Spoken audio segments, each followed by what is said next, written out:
Bonjour, aujourd'hui je vais vous parler d'un petit voyage que j'ai fait d'une dizaine de jours.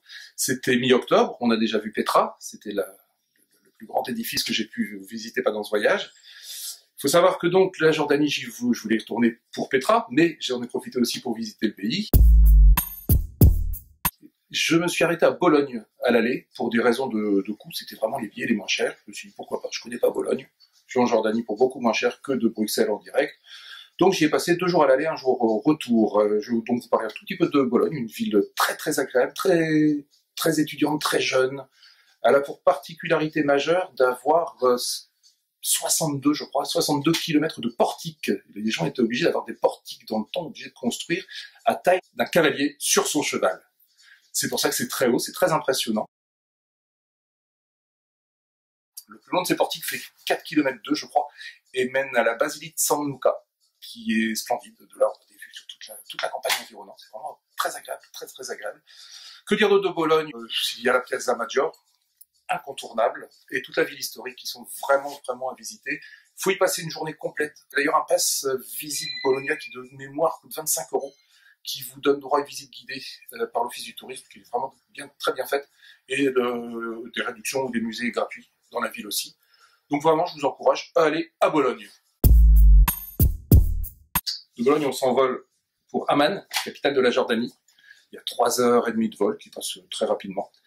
Amman en elle-même, c'est une grosse ville. Si vous n'avez jamais vu une grosse ville du Moyen-Orient, c'est toujours impressionnant. Si vous en avez déjà, vous pouvez un petit peu faire l'impasse. Il n'y a pas grand-chose à y voir. J'ai nettement préféré Madaba, qui se situe à 20 km de l'aéroport, et ça peut être un petit peu la même base que Amman pour visiter le nord et le sud. Simplement, vous êtes à l'aise. C'est une petite ville. Si vous aimez les mosaïques, en plus, vous serez ravis parce qu'il y en a partout. Il y a 5-6 musées. Il n'y a que des mosaïques.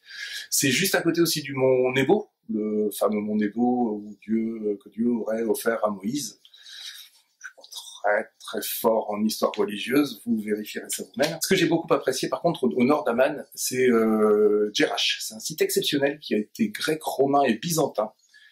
On peut y passer facilement 4-5 heures. Il n'y a pas une zone d'ombre. Par contre, pensez au chapeau et à la bouteille d'eau, il n'y a pas une zone d'ombre. C'est inclus dans le Jordan Pass, donc c'est finalement gratuit. On visite ça, il y a le temple de Zeus, qui est merveilleux. Même si on n'aime pas spécialement les villes romaines, on peut qu'être touché par ce site. Ça vous donne également, quand vous prenez toujours un petit peu de la même qu'à Petra, un petit peu de hauteur, et vous avez vraiment vue sur la ville, qui n'est pas terrible en elle-même, mais qui est vraiment formidable à voir. Sur la route de Petra, je vous propose de visiter la forteresse de Šobac, qui est 25 km à peu près au nord de Petra. C'est une forteresse qui date du XIIe siècle, elle n'est pas superbement conservée, mais vous êtes au sommet d'une colline, et les vues sur le Wadi Arabia, je crois, sont absolument à tomber par terre. Vraiment, elles sont très belles.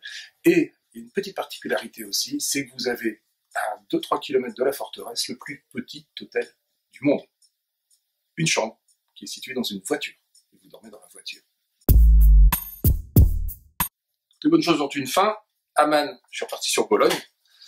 J'avais pas trop envie de revoir Bologne une deuxième fois, même si il y aurait largement eu de quoi faire. Je suis parti une journée à Ferrare, qui est une ville à peu près donc à 40 km de Bologne. C'est facile en train, ça prend 3 quarts d'heure, il y en a toutes les demi-heures. Et Ferrare est vraiment un des joyaux méconnus de l'Italie. Il y a énormément de petits musées, il n'y a pas de grands musées, grandes places, etc. C'est vraiment un petit détour, si vous avez le temps, je vous conseille. Par contre, le seul bémol, c'est le château. C'est l'attraction numéro 1, c'est l'attraction la plus chère. Franchement, c'est une succession de pièces vides. C'est beaucoup plus beau de l'extérieur que de l'intérieur. Gardez vos 12 €. Par contre, vous pourrez aussi aller voir le musée archéologique, même si vous n'êtes pas féru d'archéologie, puisqu'il y a finalement, je n'ai pas bien compris son nom, il y a la moitié du musée archéologique, et l'autre moitié, c'est vraiment dédié à diverses choses. La maison dans laquelle est situé ce musée est vraiment très belle. Donc voilà, ce sera plutôt mon premier choix que le choix number 1 du Tourism Office de Ferrare. Mais allez-y, sincèrement, c'est très joli. Je vous l'avais déjà dit, en Jordanie, je suis parti avec le guide du routard, donc sur Petra c'était génial, sur le reste c'était vraiment plein d'infos. Ça joue bien son rôle de guide pratique, avec pas mal d'informations culturelles, je vous le recommande sur le pays. Sur Bologne, le Lonely Planet en quelques jours, très bien fichu également, ça vous emmène dans tous les petits recoins de la ville, il y a quelques adresses de resto assez sympas également. Et en plus c'est le seul.